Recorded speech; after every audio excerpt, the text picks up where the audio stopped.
Ini adalah video ketiga dari edisi Saham Nyangkut di Pucuk. Edisi yang pertama judulnya Mengapa Trader Saham Nyangkut di Pucuk. Edisi kedua, tips menghindari saham nyangkut di pucuk. Edisi ketiga yang kali ini, saham nyangkut di pucuk, ini solusinya.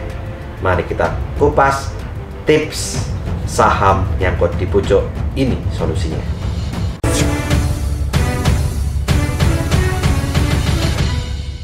Solusi bagi Anda yang punya saham nyangkut di pucuk. Secara umum, yang pertama, saat harga saham baru turun 3% sampai 8% dari harga beli Anda, lakukan cut loss. Untuk saham blue chip, jika market masih dalam kondisi uptrend atau sideways, Anda boleh beli di harga support berikutnya. Tetapi jika market downtrend, lakukan wait and see dan beli kembali saat terjadi pembalikan arah. Demikian juga saat kondisi makroekonomi sedang buruk.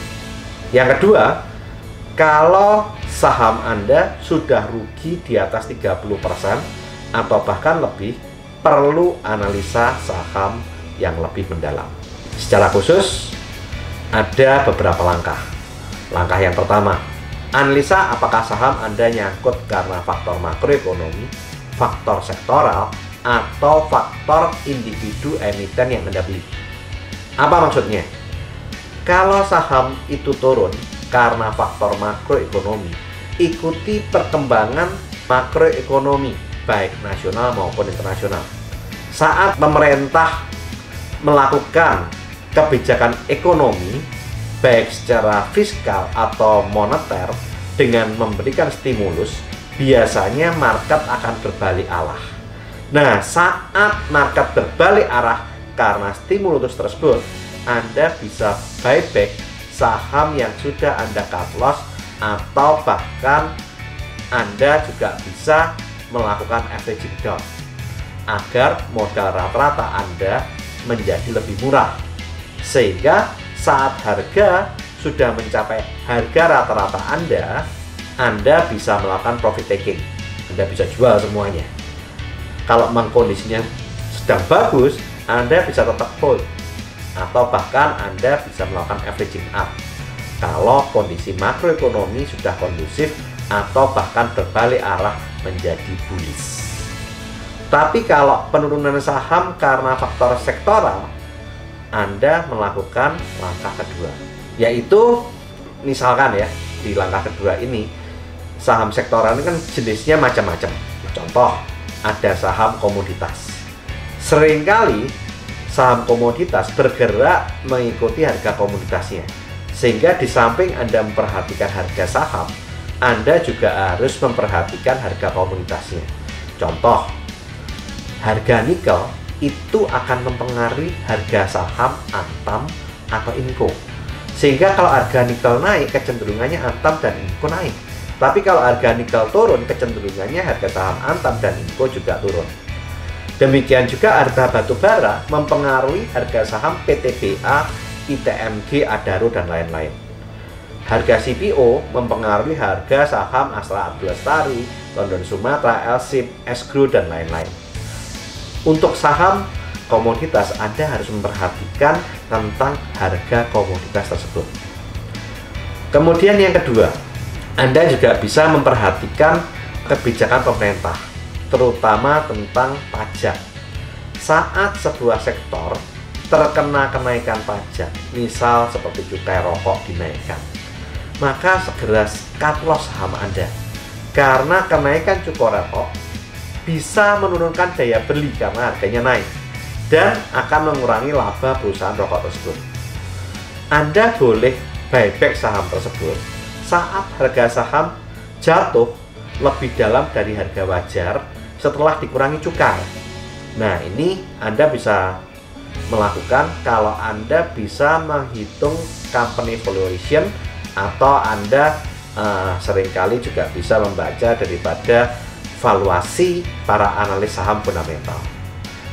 Seringkali pada saat harga itu jatuh, banyak investor yang panic selling saat harga saham jatuh melebihi harga wajarnya, disitulah peluang kita untuk melakukan buyback saham di harga yang murah. Sehingga walaupun harga turun, Anda bisa mengambil peluang untuk mendapatkan harga saham yang murah. Sebaliknya, saat ada kebijakan tax holiday atau pengurangan pajak, maka sektor yang mendapat pengurangan pajak akan mengalami kenaikan harga saham. Contoh, saat properti mendapatkan keringanan pajak, maka harga saham properti seperti CTRA, Pakuwon, BSDI, dan lain-lain juga bisa mengalami kenaikan harga saham. Sektor perbankan adalah sektor yang paling sensitif dengan kondisi makroekonomi. Sehingga saat kondisi makroekonomi dalam keadaan positif, maka sektor perbankan cenderung bullish, cenderung grafiknya uptrend, naik. Sebaliknya, saat kondisi makroekonomi sedang buruk, sektor perbankan cenderung harganya turun, bahkan kecenderungannya turun yang paling dulu. Jadi Anda perhatikan. Sebaliknya, saat pemerintah melakukan kebijakan moneter, ini Anda juga langsung bisa membeli saham perbankan. Karena kebijakan moneter biasanya berpengaruh dengan suku bunga, dan itu sangat mempengaruhi daripada pergerakan harga saham perbankan. Berikutnya, saat pemerintah menggalakkan pembangunan negara, sektor infrastruktur akan cenderung naik. Contohnya saat beberapa saat yang lalu, pemerintah mengeluarkan kebijakan tentang Sovereign Wealth Fund atau SWF, saham-saham infrastruktur seperti ADI, Wika, Waskita, dan banyak saham infrastruktur lain serempak naik. Itu adalah cara untuk kita mengantisipasi untuk saham-saham sektoral. Kalau penurunan harga saham karena faktor individu emiten, perhatikan langkah yang ketiga ini. Di langkah ketiga ini, yang pertama, Anda harus cek apakah saham yang Anda beli itu blue chip stock atau spekulatif stock. Yang pertama, kalau Anda memiliki saham blue chip, saat harga saham turun, kalau saham blue chip dari Anda beli, bisa disebabkan karena laporan keuangan yang kurang baik. Misal, dari untung menjadi rugi, atau dari untung besar tahun yang lalu, tahun ini ternyata keuntungannya turun. Nah, ini kecenderungannya harga sahamnya turun. Kenapa? Karena labanya turun. Akibatnya apa? Dividen yang dibagikan juga akan turun. Tapi bisa juga Anda membeli saham blue chip, saat itu saham blue chip itu sedang digoreng, sehingga saat euforia harga saham naik melebihi fundamentalnya, Anda beli. Kenapa? Karena ada news, ada rumor, ada dividen, ada window dressing, sehingga Anda membeli. Setelah Anda beli, ternyata harga itu sudah melebihi fundamentalnya, dan banyak market maker yang keluar. Harga saham itu cenderung turun.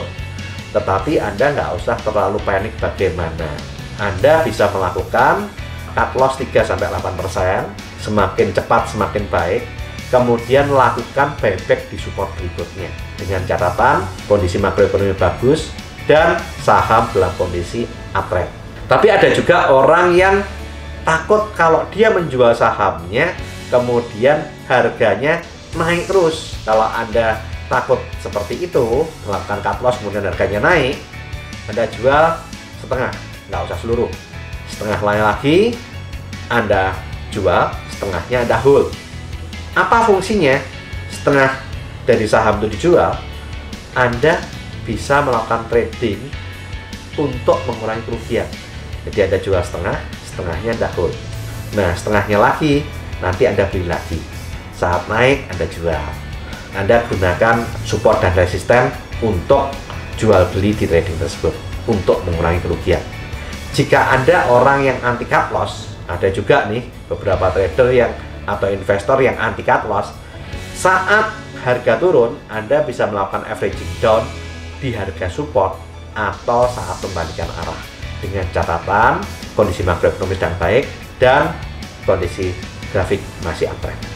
Yang kedua, kalau Anda nyangkutnya di saham spekulatif stock, Anda harus punya trading plan.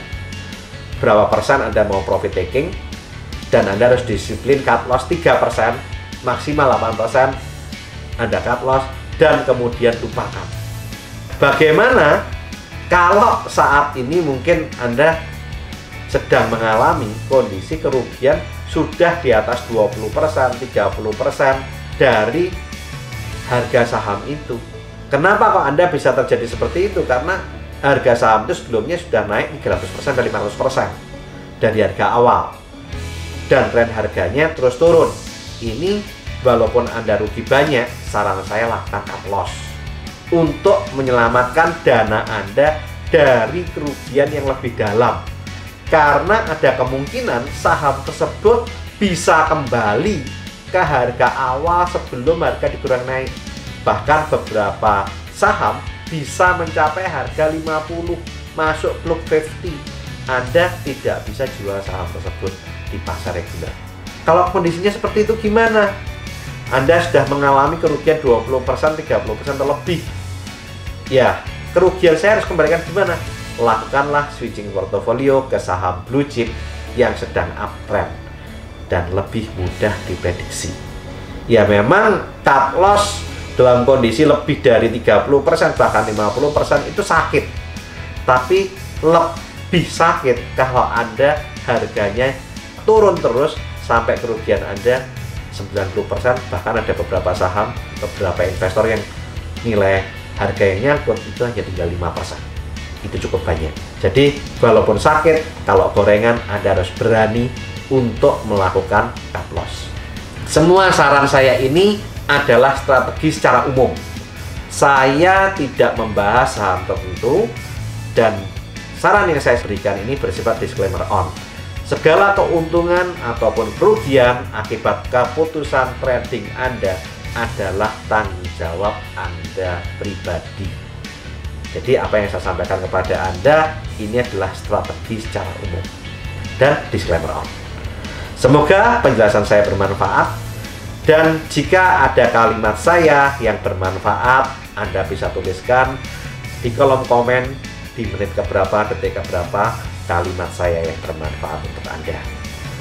Ingat, lakukan terus saving, investing, protecting agar hidup Anda makin sip.